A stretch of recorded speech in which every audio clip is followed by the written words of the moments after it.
ओम श्री परमात्मने नमः। ओम श्री गुरुभ्यो नमः। ओम श्री ऋषिभ्यो नमः। ओम असतो मा सद्गमय तमसो मा ज्योतिर्गमय मृत्योर्मामृतंगमय। ओम शांति शांति शांति। सर्वेभ्यो नमः। देववाणी संस्कृतम यूट्यूब चरदृश्यम प्रति भवताम भवतीनां च हार्दम स्वागतम। मित्रों, आज हम अष्टाध्यायी भाष्य प्रथमावृत्ति की लाइव कक्षा संख्या 270 को पढ़ने जा रहे हैं।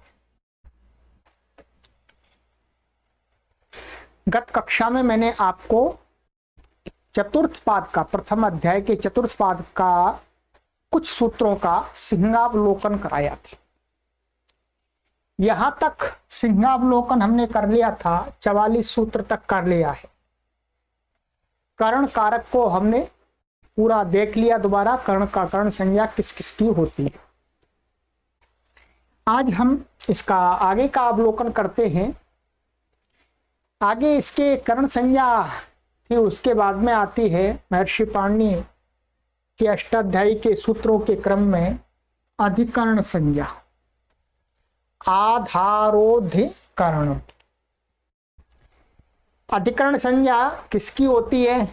तो कहते हैं, यहां पर ये बताया था कि कर्ता और कर्म क्रियाशय भूतयो, माने कर्ता और कर्म कैसे जो क्रिया के आश्रय भूत, उन दोनों के प्रति, उन दोनों का धारण क्रिया के प्रति, धारण क्रिया के प्रति अर्थात वो क्रिया जहां पर हो रही है, माने कर्ता जहां पर क्रिया कर रहा है अथवा कर्म, कर्म में जहां क्रिया हो रही है, माने कर्म में जब कर्म वाच्य होगा तो वो कर्म में देखा जाएगा। तो वो क्रिया माने कर्ता और कर्म जो क्रिया के आश्रयभूत हैं, माने कर्तृवाच्य और कर्मवाच्य मुख्य रूप से, ठीक है। तो उनका जो आधार होता है अर्थात वो क्रिया उनके द्वारा जहां की जाती है, जिस जगह जिस समय में की जाती है, वह ही आधार, धारण क्रिया के प्रति जो आधार होता है वह ही क्या होता है? अधिकरण कारक कहलाता है। सरल सा अर्थ है इसका। कटे आस्ते कटे शेते स्थाल्याम पचते। अब देखिए, कटे आस्ते बैठना क्रिया का जो करता है वो कहां पर धारण क्रिया को, बैठना क्रिया को कहां पर धारण कर रहा है? कट पर। तो कट आधार हो गया, उसकी अधिकरण संज्ञा हो गई। और जिसकी अधिकरण संज्ञा होती है उसमें क्या होता है? सप्तमी विभक्ति हो जाती है। सप्तमी विभक्ति हो जाती है, सप्तम में अधिकरणी छ। ऐसे ही कटे शेते कट पर सोता है। और स्थाल्याम पचती, ठीक है, स्थाल्याम पचती बटलोई में चावल को पकाता है। तो पकना क्रिया कहाँ हो रही है? पकना क्रिया चावल के अंदर हो रही है, चावल के अंदर हो रही है। चावल को पकाता है, चावल पकता है, पकना क्रिया तो चावल के अंदर हो रही, क्रिया कर्ता के अंदर नहीं हो रही। तो जो चावल है वो चावल कहां पर है? बटलोई के अंदर। इसलिए स्थाल्याम में यहाँ पर अधिकरण संज्ञा हो जाती है और सप्तमी हो जाती है, ठीक है। बस विशेष मैंने अधिकरण आपको 3 प्रकार का बता दिया था। 3 प्रकार का अधिकरण होता है, ठीक है। और वहां पर आपको मैंने उदाहरण भी बताए, विस्तार से वहीं जानिएगा या पहले, ये केवल सामान्य बता दिया मैंने आपको। आगे था कि अब ये है अपवाद सूत्र ऊपर वाले का।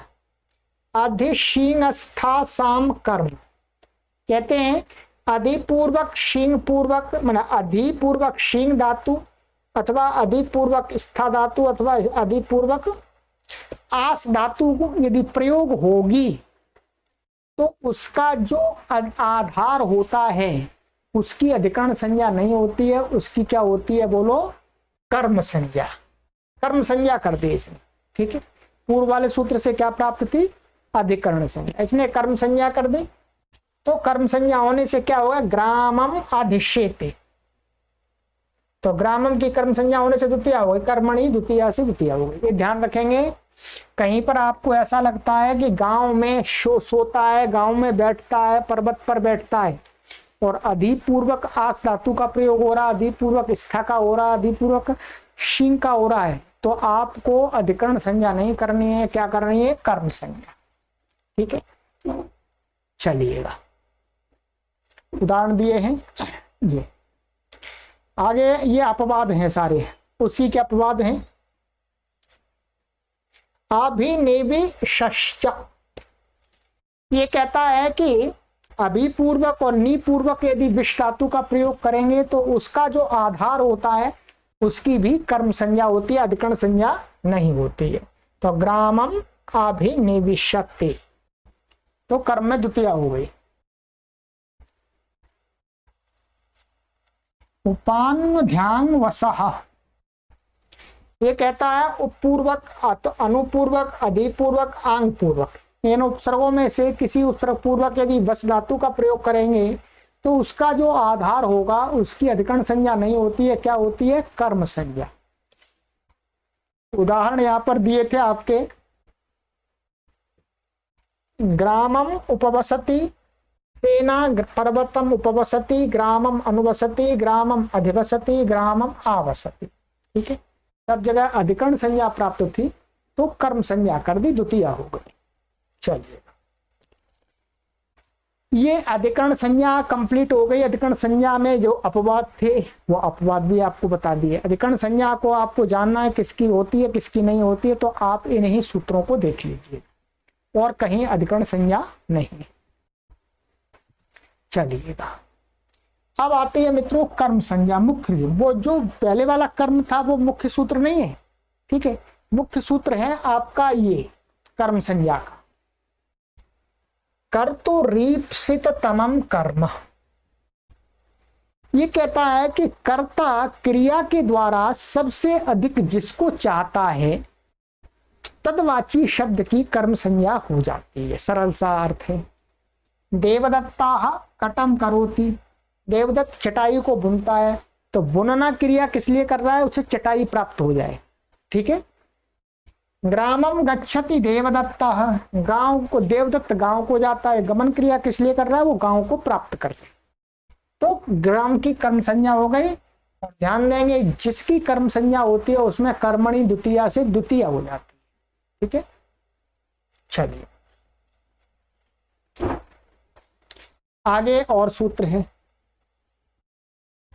तथा युक्तम चानीप्सितम। ये कहता है कि जिस प्रकार से कर्ता क्रिया के द्वारा जिसको सबसे अधिक चाहता है, ठीक उसी प्रकार से कहीं पर न चाहते हुए भी उसको करना पड़ता है, उसकी भी अनिप्सित की भी कर्म संज्ञा हो जाती है, ठीक है।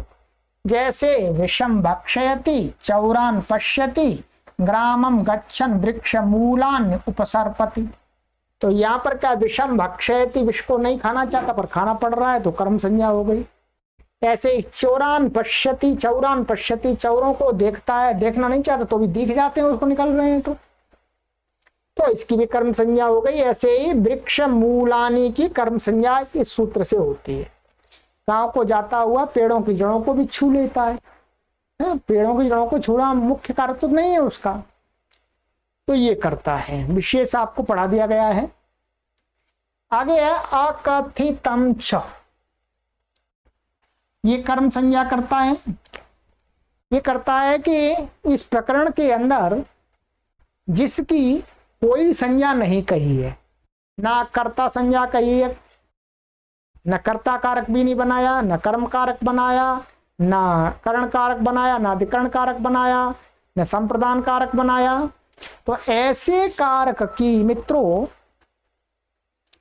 ऐसे कारक की क्या कर देनी चाहिए, ऐसे कारक की कर्म संज्ञा कर देनी चाहिए। ये बताया, ठीक है। मैंने विस्तार से बहुत समझाया, इसको काफी समझाया है मैंने। जैसे पाणिना कांस्य पात्र्याम गाम दोग्धि पया, और हाथ से कांसे के बर्तन में गाय के दूध को दुहता है। तो क्या है, गाय के दूध को, तो गाम की यहां पर हुई है, गाय गाम, जो कैसे कर्म संज्ञा हो गई, द्वितीया हो गई है, ठीक है। ऐसे पौरवम गाम याचते, ठीक है, पौरवम की हो गई है यहाँ पर। गाम अवरुणद्धि ब्रजम, तो ब्रजम की हो गई है, गायों को बाड़े में रोकता है। इसी प्रकार से माणवकम पंथानम पृच्छति, तो माणवक की हो गई है। पौरवम गाम भिक्षते, तो पौरवम की हो गई है। वृक्षम अवचिनोति फलम, तो वृक्षम की हो गई है। माणवकम धर्मम ब्रूते, तो माणवक की हो गई है। माणवकम धर्मम अनुशास्ति, तो माणवकम की हो गई है। कर्म संज्ञा होने से क्या हो गई, द्वितीय व्यक्ति हो गई है, ठीक है। चलिए आगे, यहां पर कुछ ये द्विकर्मक धातु बता दी थी, और मैंने आपको एक्स्ट्रा धातु भी बताई थी, और जो कारका दिखा करके मैंने बताया आपको, उनको वहां पर समझ लीजिएगा। तो ये दोहा, याचा, रोधा, प्रच्छा, भिक्षा, छिया, इन धातुओं के उपयोग माने दूध आदि जो का निमित्त है, कारण गौ आदि, उसकी होती है, जो सूत्र में कर दी है, ठीक है। ये कारका आप वहीं पर समझेंगे जहां मैंने विस्तार से समझाया, और भी कारकाएं सब बताई गई है वहां समझिएगा, ठीक है। तो ये कारका बना दिया महाभाष्यकार ने। आगे सूत्र है का कर्म संज्ञा करने का, देखिएगा। गति बुद्धि प्रत्यवसानार्थ शब्द कर्मा कर्म काणा मणि कर्ता सण, ठीक है। एक तो गत्यर्थक धातु, बुद्ध्यर्थक धातु, प्रत्यवसानार्थ, प्रत्यवसान के अर्थ में खाने के अर्थ वाली धातु, और ये 3 प्रकार की धातु हो गई, ठीक है। इन और अकर्मक धातु, ठीक है, और शब्द कर्म वाली धातु, ठीक है। शब्द कर्म है जिनका, वो धातु, और अकर्मक धातु।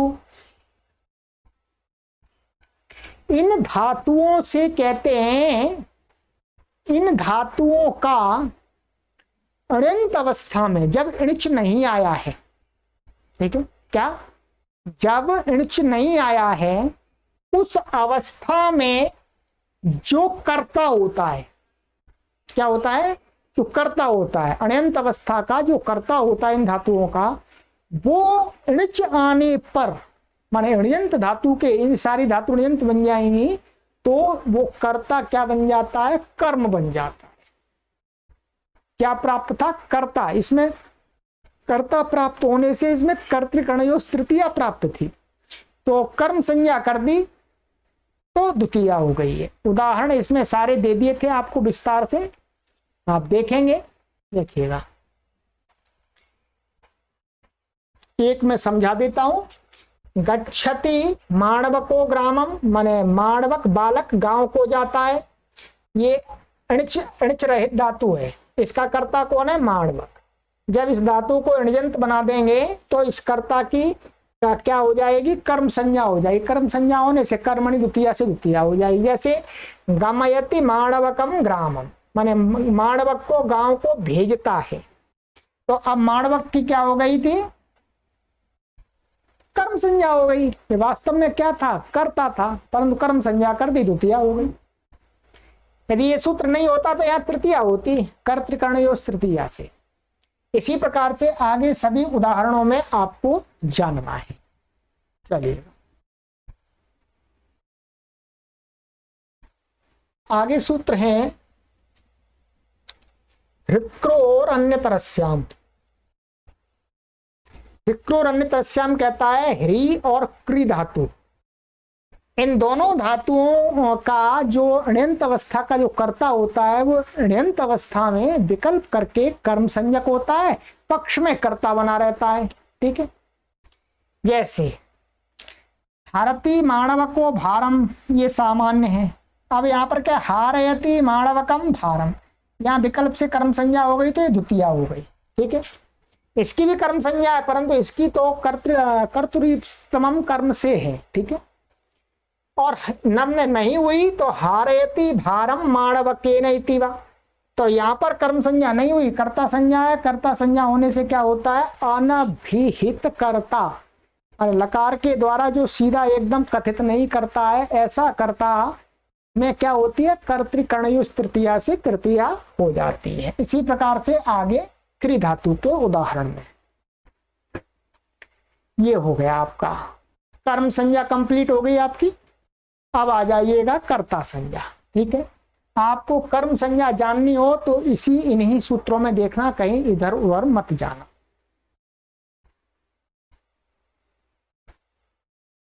कुछ सूत्र जो अपवाद रूप में बताए हैं वहां पर मैंने इसी प्रकरण में देखना है। ठीक है, स्वतंत्र कर्ता,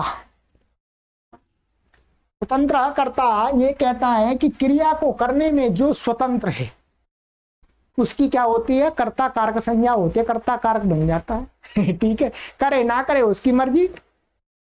तो देवदत्ता पचति, स्थाली पचति, तो ये क्या है, कर्ता संज्ञा होने से इसमें प्रथमा विभक्ति होती है। प्रातिपदिकार्थ लिंग परिमाण वचन मात्रे बोलो प्रथमा।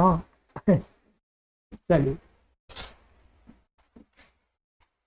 जिसकी कर्ता संज्ञा होती है उसमें प्रथमा होती है, अथवा उसमें यदि अनभिहित कर्ता होगा तो उसमें तृतीय विभक्ति हो जाती है। ये ध्यान देंगे।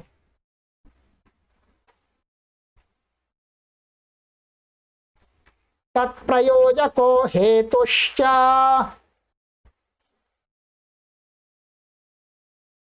ये कहते हैं कि तत्प्रयोजको हेतुश्च, जो ऊपर वाला जो कर्ता था उसका कोई प्रेरक हो, माने किसी की प्रेरणा से वो क्रिया कर रहा हो, तो क्या होती है, उस प्रेरक कर्ता की, वो प्रेरक की भी क्या हो जाती है, कर्ता संज्ञा हो जाती है, और साथ में उसकी हेतु संज्ञा भी हो जाती है। दो संज्ञा हो जाती है। जैसे देवदत्ता कटम करोति, देवदत्त चटाई को बनाता है, तम यज्ञदत्ता प्रयुंक्ते, तो क्या हो जाएगा, यज्ञदत्ता देवदत्तेन कटम कारयति, तो यहाँ यज्ञदत्त देवदत्त को प्रेरित करके कट को बनवाता है, चटाई को बनवाता है। ठीक है, तो अब देखिएगा यहाँ पर ये क्या है, प्रेरक कर्ता कौन है, यज्ञदत्त, यज्ञदत्त, तो इसकी क्या कर्ता संज्ञा हो, कर्ता संज्ञा होने से प्रथमा हो गई, और हेतु संज्ञा होने से यहाँ पर इणिच आ गया है, हेतुमती चस। ठीक है, तो दो लाभ मिल गए इसके। और इसकी कर्ता संज्ञाएं, ये कैसा करता है, अनभिहित करता है, इसलिए इसमें कर्तृकर्णयुस तृतीया से तृतीया हो जाती है।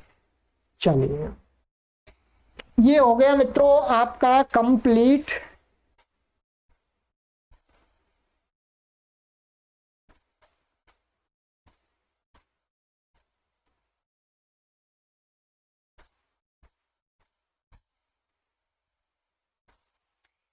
पूरा कंप्लीट। ये आपका हो गया कारक प्रकरण। 6 कारक हैं। अपादान कारक क्रम से देखिएगा, अपादान कारक, संप्रदान कारक है, और कर्ण कारक, अधिकरण कारक, कर्म कारक और कर्ता कारक। 6 कारक होते हैं, 7वां कारक नहीं होता है। तो षष्ठी विभक्ति होती है वो संबंध में होती है। ठीक है, चलिएगा, तो ये कारक है, विभक्ति प्रकरण नहीं है, विभक्ति आगे आएगी। 6 कारकों में अपादान में पंचमी होती है, संप्रदान में चतुर्थी होती है, करण में तृतीया होती है, अधिकरण में सप्तमी होती है, कर्म में द्वितीया होती है, कर्ता में प्रथमा होती है। ठीक, बस संबंध में षष्ठी होगी, आगे बताएंगे।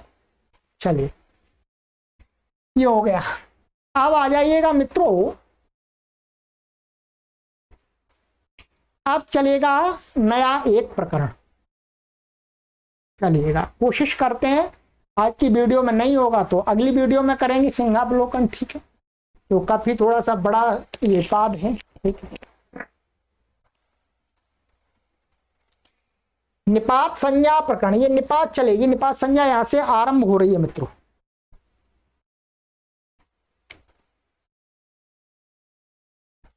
कहते हैं प्राक ईश्वरात्, माने आगे एक सूत्र आएगा अदृश्वरे, वहां से वहां तक मानिएगा, अदृश्वरे तक क्या चलेगी, निपात संज्ञा चलेगी, अधिकार सूत्र है, ठीक है।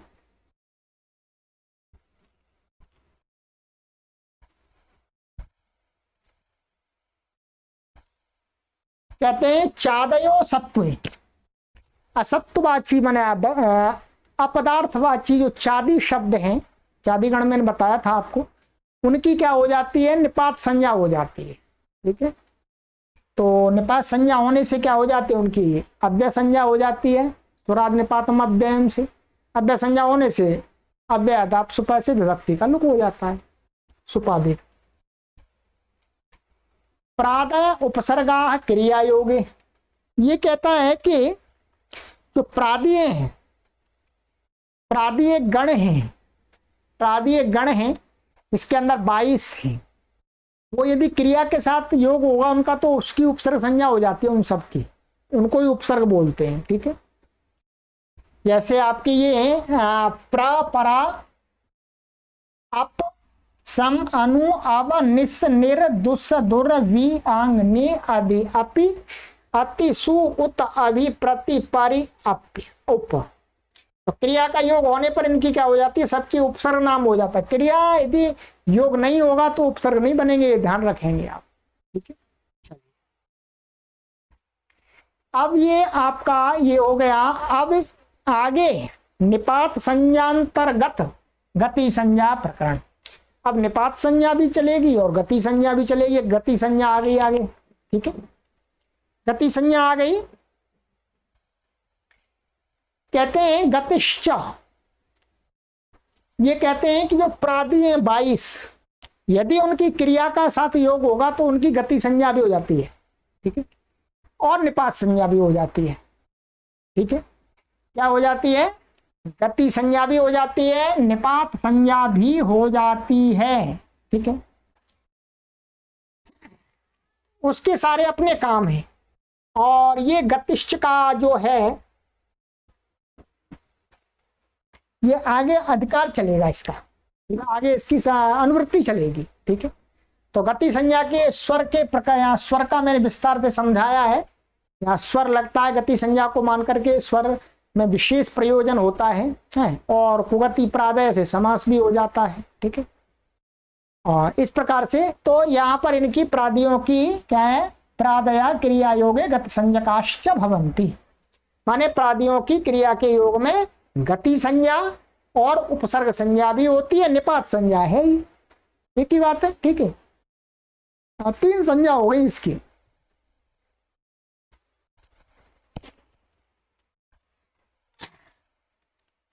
अब आगे ध्यान देंगे, आगे क्या होगा, आगे गति संज्ञा भी होगी, निपात संज्ञा भी होगी, उपसर्ग संज्ञा खत्म, ठीक है।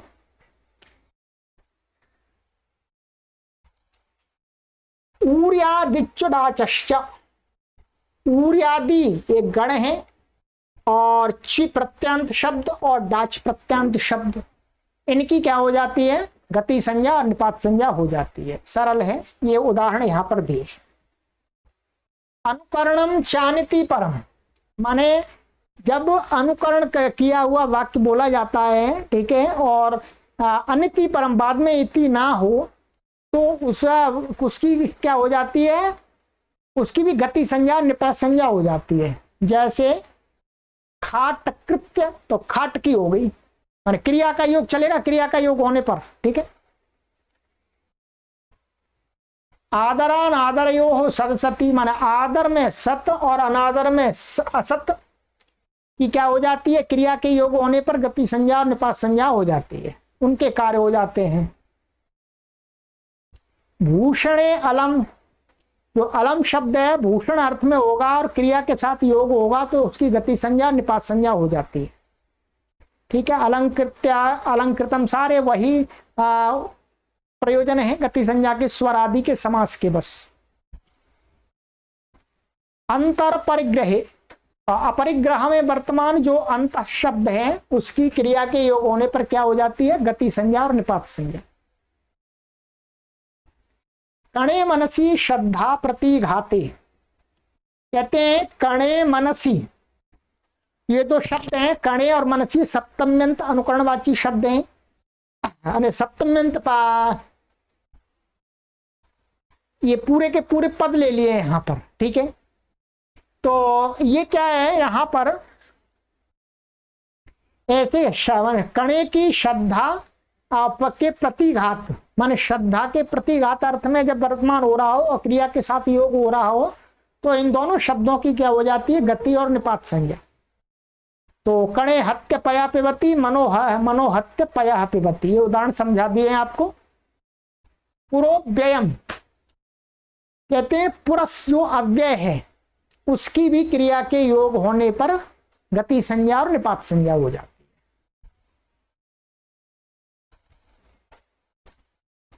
अस्तम च कहते हैं अस्तम जो अव्यय शब्द है उसका क्रिया के साथ योग होने पर उसकी गति संज्ञा निपात संज्ञा हो जाती है, सरल अर्थ है। अच्छा गत्यर्थवदेशु कहते हैं कि गति अर्थ वाली धातु और वद धातु, ठीक है, वद धातु, इन धातु के प्रयोग, इन धातुओं के योग होने पर जो अच्छ शब्द है, अच्छ शब्द है तो अच्छ शब्द की क्या हो जाती है, निपात संज्ञा और गति संज्ञा।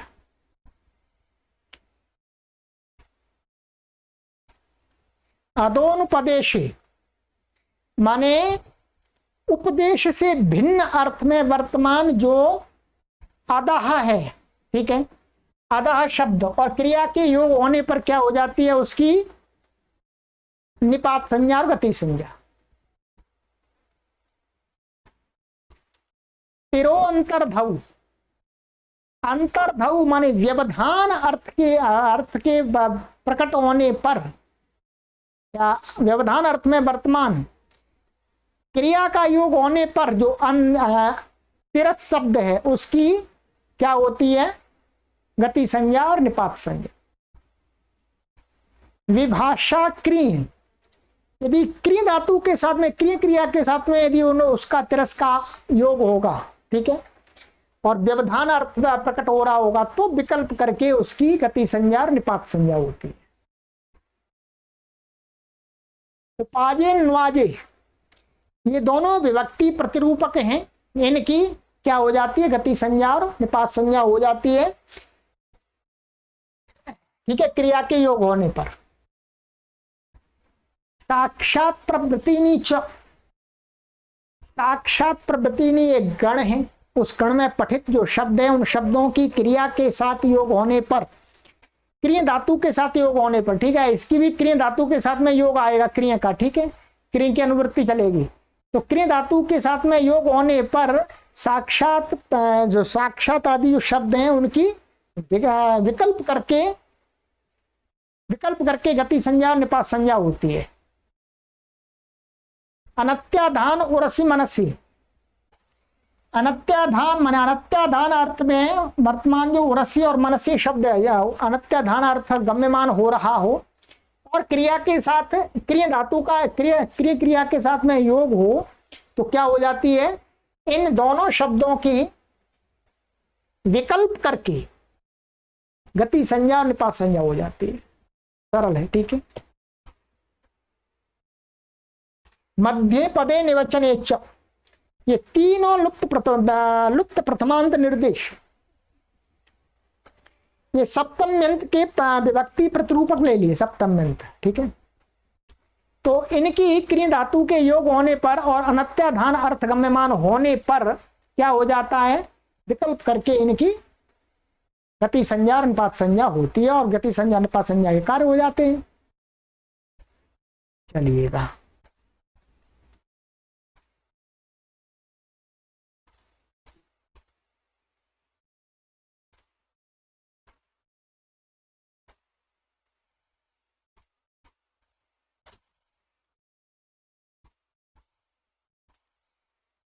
नित्यम हस्ते पाणा उपयमने, ये कहते हैं कि पाणौ उपयमने, ठीक है, माने तो हस्ते और पाणौ ये क्या है, विभक्ति प्रतिरूपक है, ऐसे के ऐसे ही होने चाहिए शब्द सप्तम्यंत के लिए। तो इनकी क्या है, उपयमन माने विवाह अर्थ में, क्या है? उपयमन माने विवाह अर्थ में, विवाह अर्थ गम्यमान हो रहा हो ना, उपयमन उपपूर्वक धातु का इसमें क्रिया का योग भी हो तो क्या हो? क्रिया धातु का योग हो और ये उपयमन अर्थ गम्यमान हो रहा हो तो क्या हो जाती है? इन दोनों शब्दों की निपात संज्ञा हो जाती है। ठीक है, विकल्प नहीं है, नित्य है, ये नित्य कह दिया, नित्य इसलिए। प्राध्वम बंधने, जो प्राध्वमिक अव्यय है वो बंधन अर्थ में वर्तमान हो तो क्रिया धातु के योग होने पर उसकी नित्य ही क्या हो जाती है? गति संज्ञा और निपात संज्ञा। जीविकोपनिषदावौपम्य,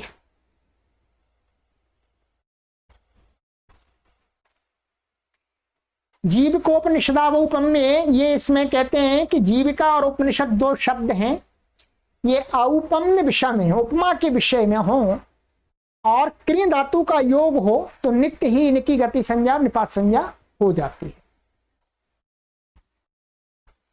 ये आपका गति संज्ञा निपात संज्ञा का माने गति संज्ञा का प्रकरण पूरा हो गया।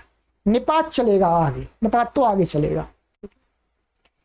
अब कहते हैं ते प्राग धातु हो, जिनकी गति संज्ञा कही है, जिनकी उपसर्ग संज्ञा कही है, उनका प्रयोग धातु से पूर्व में किया जाना चाहिए। इसने व्यवस्था बना दी। नहीं तो कोई व्यक्ति कह सकता था भाई पीछे कर सकते हैं, आगे कर सकते हैं, मर्जी है, कहीं पर भी कर सकते हैं। व्यवस्था बना दी, जिनकी गति संज्ञा होती है, उपसर्ग संज्ञा होती है, उनका प्रयोग पूर्व में ही किया जाता है। छंदसी पर्यपि, परंतु छंद में, वेद में बाद में भी दिखता है, धातु के बाद में भी दिखता है, धातु के बाद में भी कर सकते हैं, मान सकते हैं वेद में।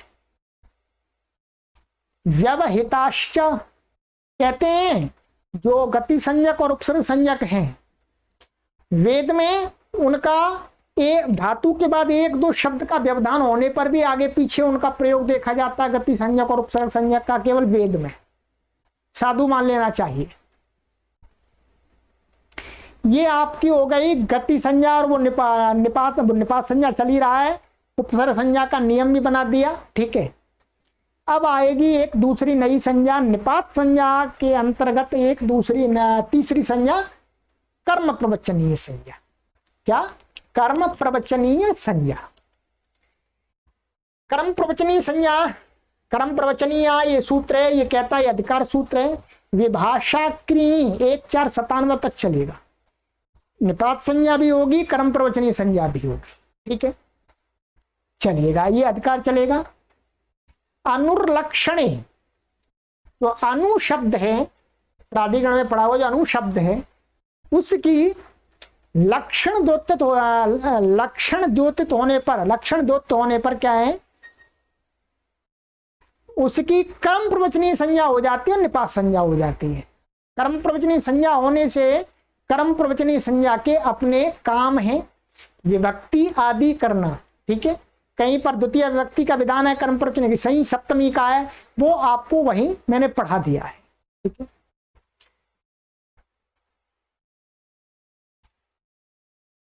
तो यहां पर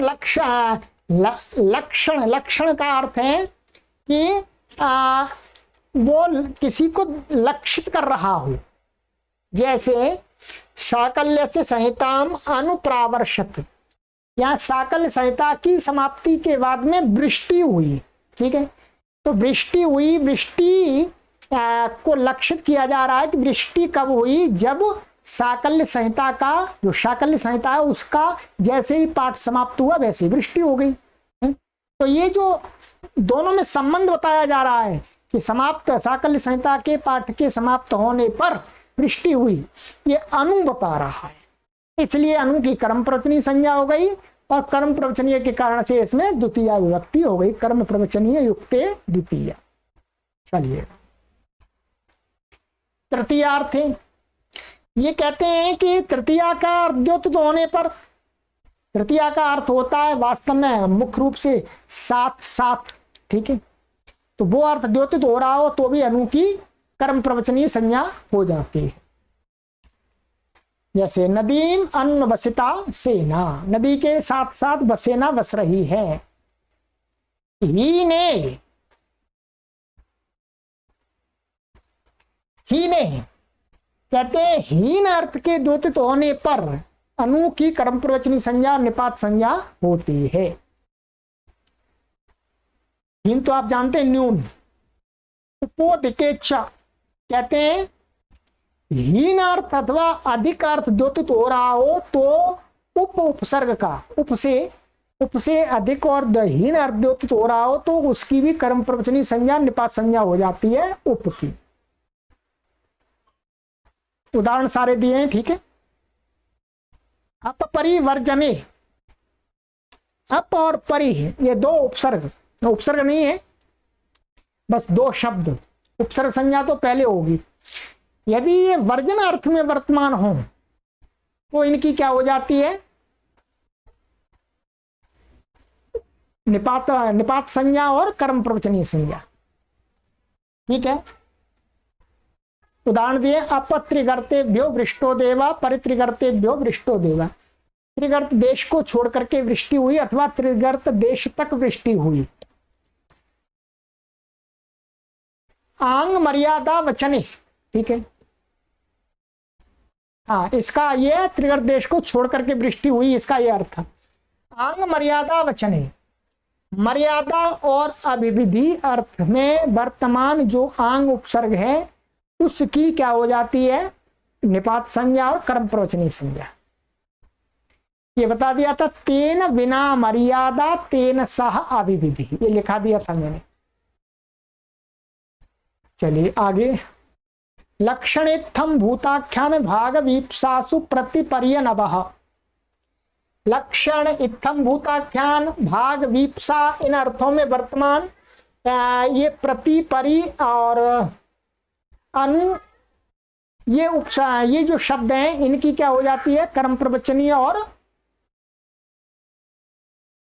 निपात संज्ञा, और उनके काम हो जाते हैं, ठीक है।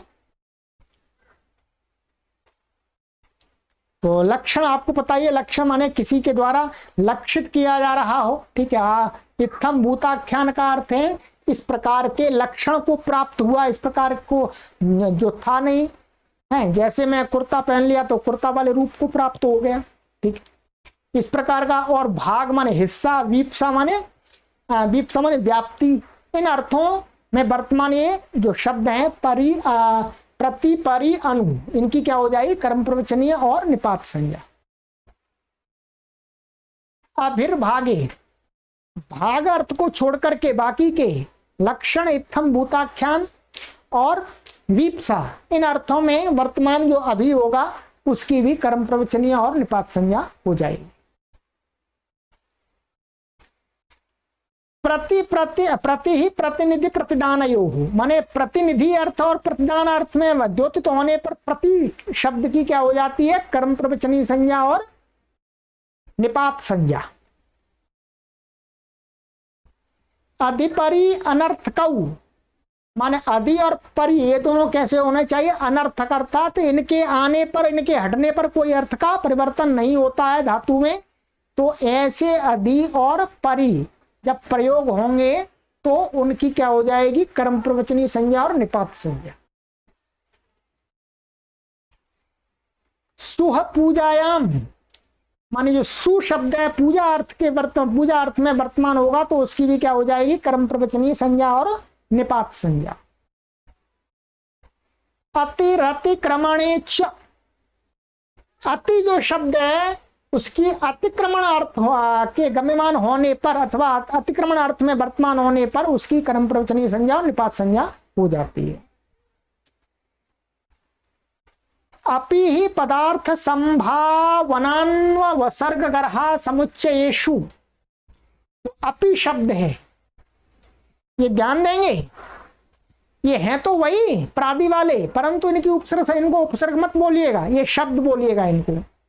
अपि शब्द की पदार्थ संभावन, ठीक है, अन्वसर्ग और गरहा और समुच्चय, इन अर्थों में वर्तमान होने पर क्या हो जाती है, अपि शब्द की कर्म प्रवचनी संज्ञा और निपात संज्ञा हो जाती है, ठीक है। पदार्थ माने शब्द का प्रयोग न होने पर उसका अर्थ प्रकट हो रहा हो, इस अर्थ में। संभावना माने संभावना, अन्वसर्ग माने कामाचार, इच्छा अपनी इच्छा, और गरहा माने निंदा, समुच्चय माने इकट्ठा। इन अर्थों को में होती है इसकी अपी की कर्म प्रवचनी और निपात संज्ञा।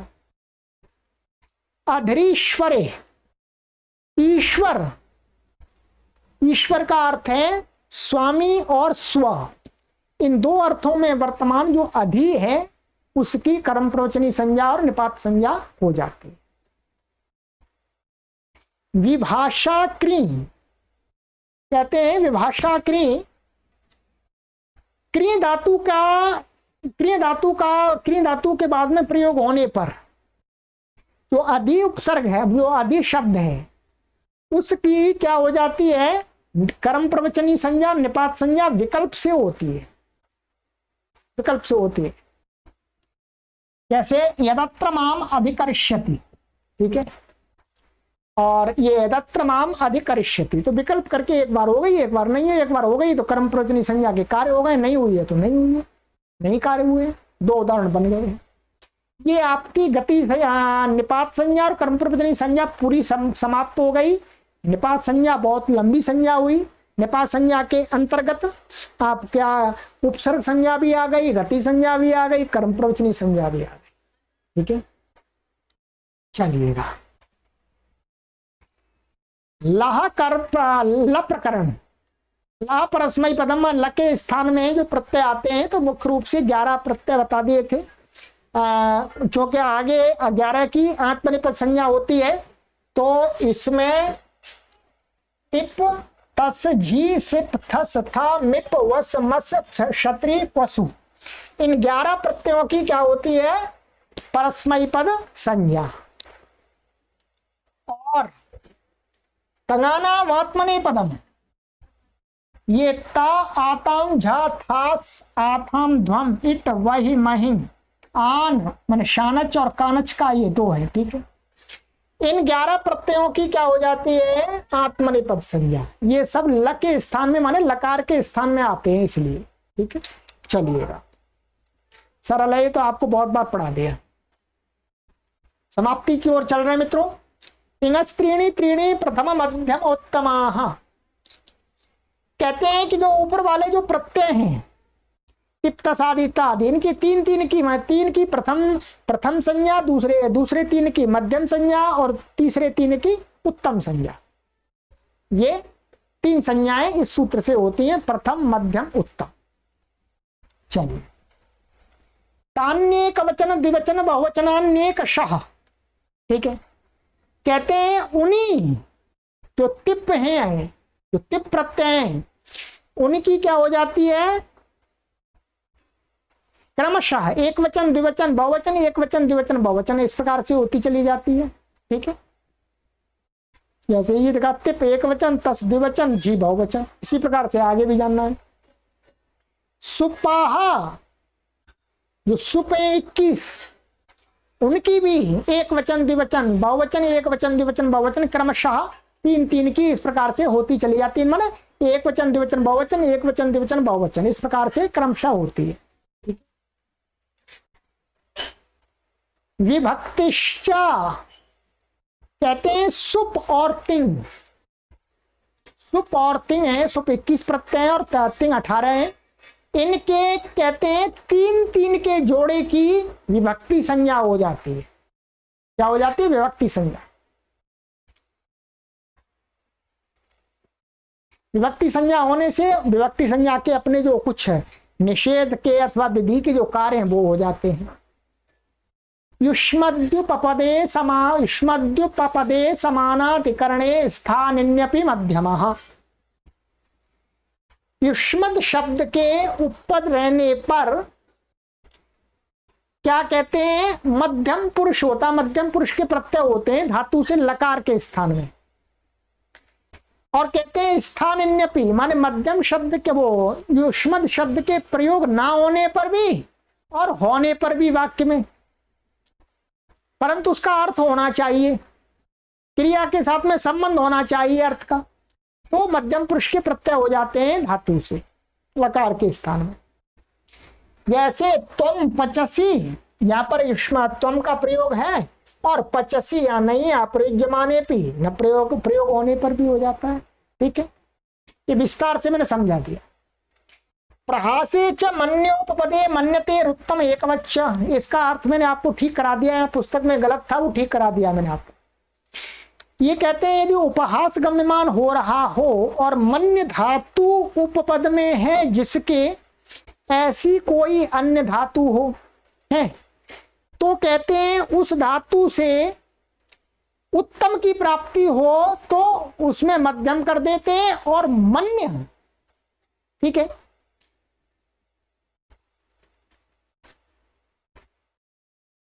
हाँ, उससे माने उससे उत्तम की प्राप्ति करे हो तो उससे मध्यम कर देते हैं, और जो मन्य धातु है उससे मध्यम की प्राप्ति थी तो उससे उत्तम कर देते हैं, उल्टा कर देते हैं। ठीक है, ये मैंने आपको समझा दिया था।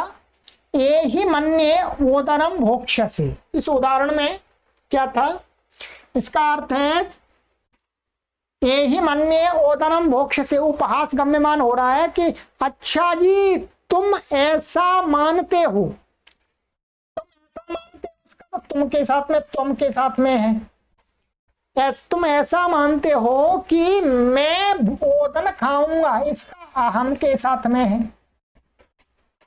ठीक है, तो यहां तुम के होने पर इसमें क्या प्राप्त था, मध्यम पुरुष, तो यह कर दिया उत्तम पुरुष और एक वचन कर दिया, मन्य धातु से एक वचन भी हो जाता है। और यहां पर क्या प्राप्त था, अहम माने अस्मद है तो उत्तम पुरुष प्राप्त था, तो यहां कर दिया मध्यम। बस ये सूत्र ये करता, उल्टा कर देता, केवल यहां पर आगे सामान्य रहेगा। नहीं भोक्ष से भुक्ता सोतिथि भी, तुम नहीं खाओगे जी, वो तो अतिथि ने खा लिया, मजाक कर रहा है कोई। ठीक है, चलिएगा, ये बहुत विस्तार से मैंने आपको समझाया है, इसके लिए मैंने अलग से कक्षा आपको बनाई है, तो वहां और विस्तार से समझिएगा। ये ऊपर वाले सूत्र का बाद है। अस्मद उत्तम, ये कहते हैं कि अस्मद शब्द उपपद में होने पर, अस्मद शब्द उपपद होने पर शब्द के प्रयोग होने पर भी, न प्रयोग होने पर भी क्या होता है, धातु से लकार के स्थान में उत्तम पुरुष के प्रत्यय होते हैं।